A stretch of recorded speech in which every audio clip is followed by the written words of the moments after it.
Hello and welcome back to my channel. It brings me great pleasure to bring God's word to the people.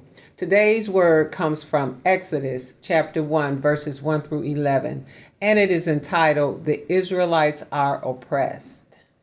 I have affectionately renamed it Fear. Fear. Some of us may have feared one thing or another during our lifetime.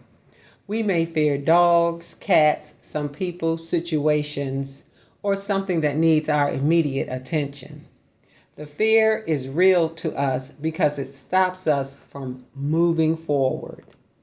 Sometimes the fear can cause us to make up excuses why we can or cannot do something.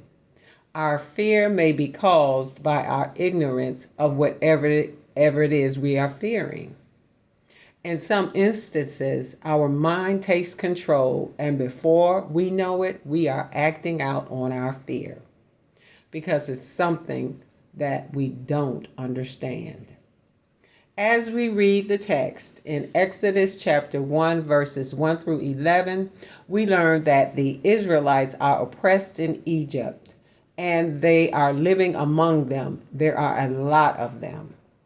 Reading further, we learn that Joseph, who was sold to Egypt by his brothers, was in a position of power. Perhaps he was a governor in Egypt.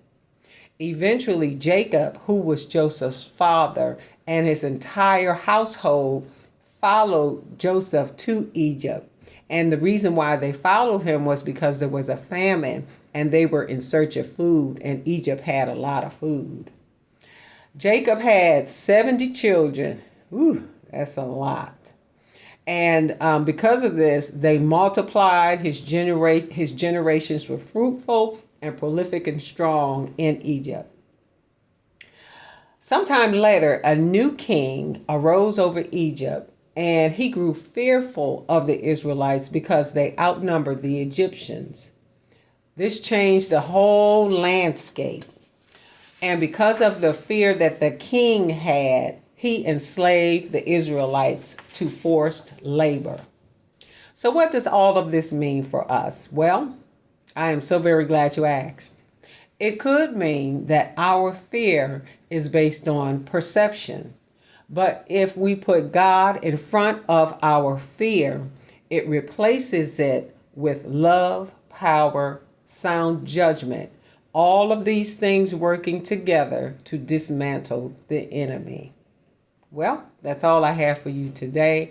Have a blessed and happy Resurrection Sunday. Remember to love your family and your neighbors. And until we see each other again, have a blessed one. Bye-bye.